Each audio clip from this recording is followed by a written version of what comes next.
The idea came out of nowhere. I could see Harry very clearly. It was a very difficult book to sell, and then quite a large number of publishers turned it down. Is it nice to name names? Well, of course, everybody now denies turning it down. It's like turning down the Beatles, isn't it? This is more money than I had ever paid any author as an advance. Nothing since has come anywhere close to the fact that I was actually going to be in print. Oh, my God! The books, we believe, promote the religion of witchcraft. And it was at that point I snapped, and I wrote back and said, don't read the rest of the books. I think I would have been clinically insane to have expected what's happened. Who could have predicted this? No one knew, and I certainly didn't. J.K. Rowling, now on Biography.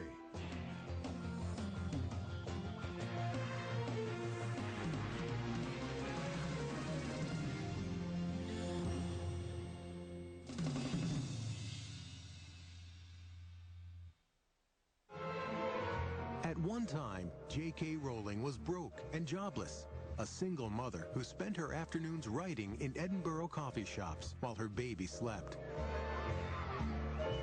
Today, she is rich and famous, the most popular children's author in the world.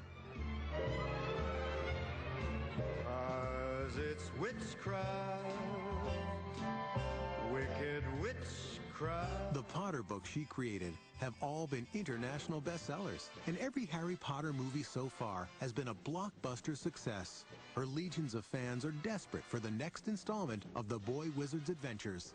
But it's J.K. Rowling's story that is the most amazing of all. Only now she has agreed to tell it in her own words. A lot of rubbish has been written. Not necessarily malicious rubbish, but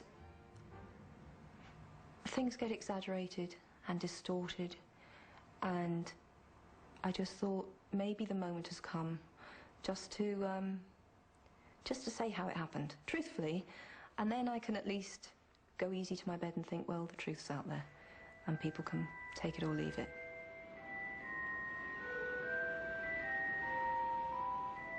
Harry's arrival on the doorstep of his Muggle or non-magic relatives, the Dursleys, is the start of an epic journey.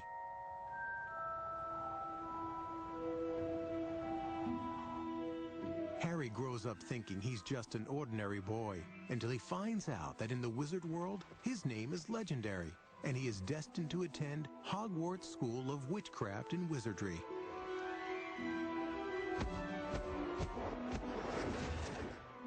Then Harry's adventures really begin, as he and his classmates Hermione and Ron battle with the dark forces of magic, a story J.K. Rowling has meticulously planned to tell over 7 books, one for each school year. Wow. It was a journey that began back in 1990.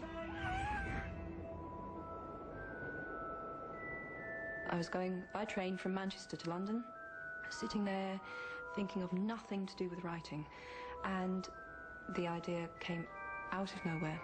I could see Harry very clearly, this scrawny little boy, and it was the most physical rush of excitement. I'd never felt that excited about anything to do with writing. I'd never had an idea that gave me such a physical response. So I'm rummaging through this bag to try and find a pen or a pencil or anything. I didn't even have an eyeliner on me, so I just had to sit and think. And for 4 hours, because the train was delayed, I had all these ideas bubbling up through my head. Harry was small and skinny, with brilliant green eyes and jet-black hair that was always untidy. He wore round glasses, and on his forehead was a thin, lightning-shaped scar. It was this scar that made Harry so particularly unusual, even for a wizard. This scar was the only hint of Harry's very mysterious past, of the reason he had been left on the Dursleys' doorstep 11 years before. I can't describe the excitement to someone who doesn't write books, except to say it was that incredibly elated feeling you get when you've just met someone with whom you might eventually fall in love. That was the kind of feeling I had getting off the train, as though I'd just met someone wonderful and we were about to embark on this wonderful affair. That kind of elation, that light-headedness and the excitement. And so I got back to my flat in Clapham Junction and started writing. And I've now been writing for 10 years, so it's been a good affair.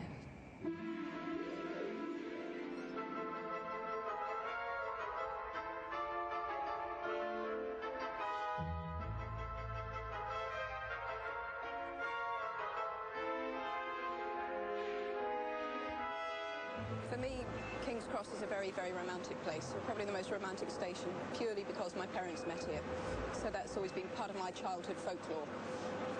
My dad had just joined the Navy, my mum had just joined the Wrens. They were both travelling up to Arbroath in Scotland from London, and they met on the train pulling out of King's Cross. So I wanted Harry to go to Hogwarts by train. I just love trains, I'm a bit nerdy like that. And obviously, therefore, it had to be King's Cross. Excuse me, sir. Can you tell me where I might find platform 9 3/4?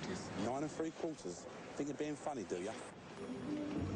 Like a lot in the Harry Potter books, it was reality with a twist. I wanted to find another entrance to the magical world, but I didn't want a kind of time warp thing. I like the entrances to be places that you can only find if you have the knowledge. So anyone who ran at the barrier with enough confidence would be able to break through onto this platform between platform 9 and platform 10. Let's do it at a bit of a run if you're nervous. Good luck.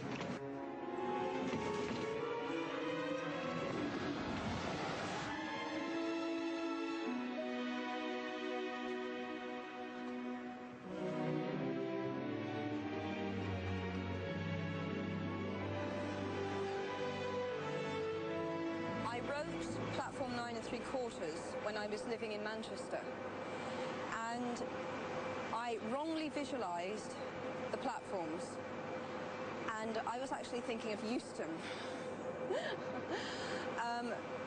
So anyone who's actually been to the real platforms 9 and 10 in King's Cross will realise they don't bear a great resemblance to the platforms 9 and 10 as described in the book.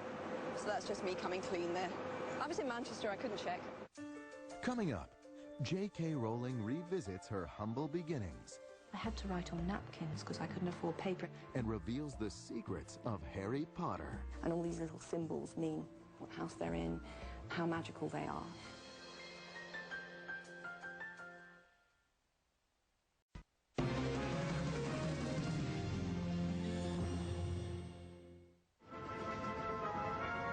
It was 5 years from the train journey where I had the original idea to finishing the book. And during those 5 years, this mass of material was generated, some of which will never find its way into the book, will never need to be in the books. It's just stuff I need to know for my own pleasure, partly for my own pleasure and partly because I like reading a book where I have the sense that the author knows everything. They might not be telling me everything, but you have that confidence that the author really knows everything.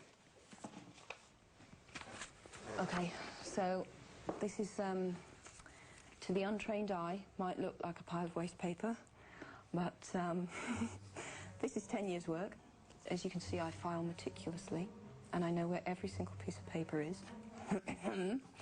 I've dragged out a few bits and pieces. So this is the name of everyone in Harry's year.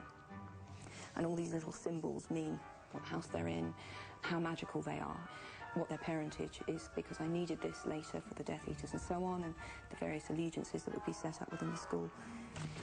I like this. This was 98, and this was me trying to find words for the Dementors, so I have all these Latin words written all over the inside of my diary.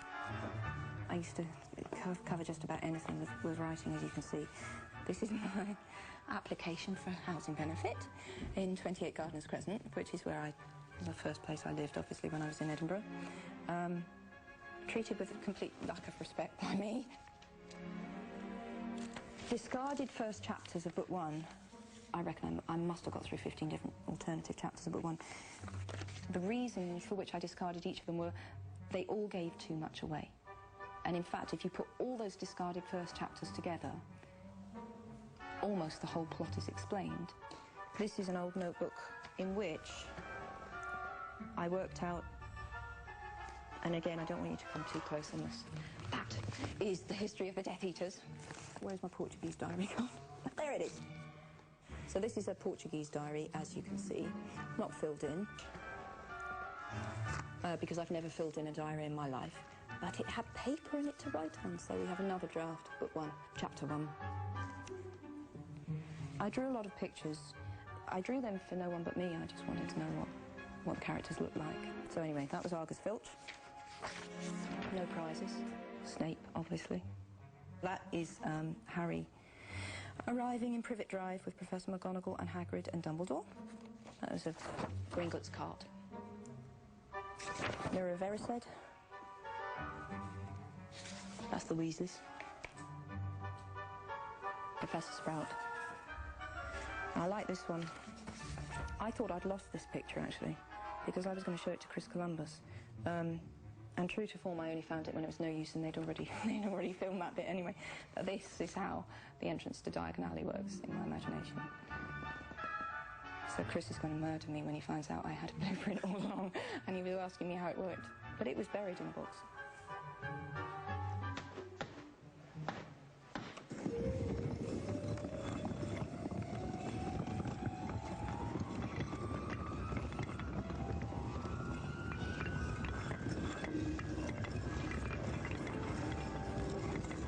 Welcome, Harry, to Diagon Alley.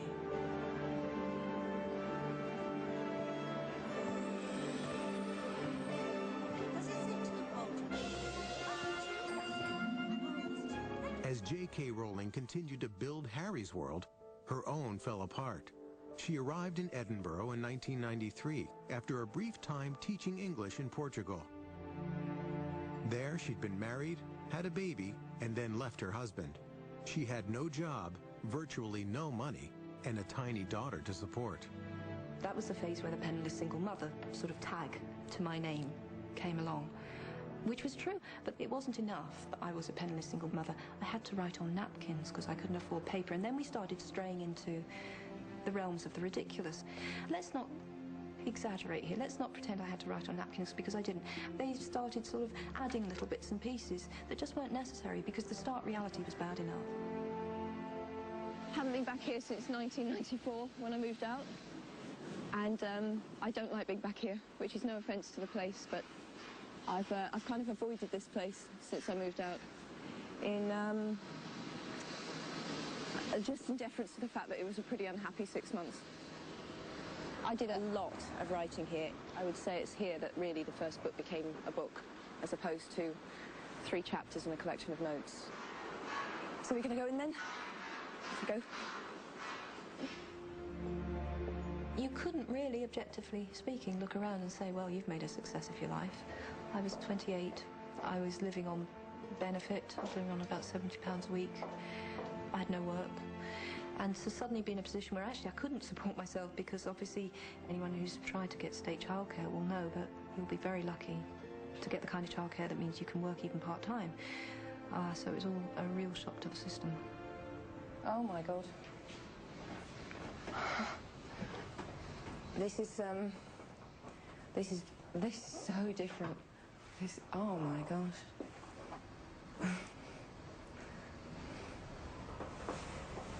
Oh wow, this is so different to how it was when I was here. This is nice. This is really nice. And I'm really glad. You just expect time to stand still when you've walked away from a place, and I should know better, but I have just been, every time I've come anywhere near this place or passed it in a bus or a taxi, I've imagined it exactly as it was when I lived here, and it's all been, I would be delighted to live here. This is great, actually. It's like an exorcism. Everything was just very, very, very dilapidated. And always filthy, which wasn't the flat's fault, it was normally my fault, because people very often say to me, how did you do it? How did you raise a baby and write a book? And the answer is, I didn't do housework for 4 years. I'm not super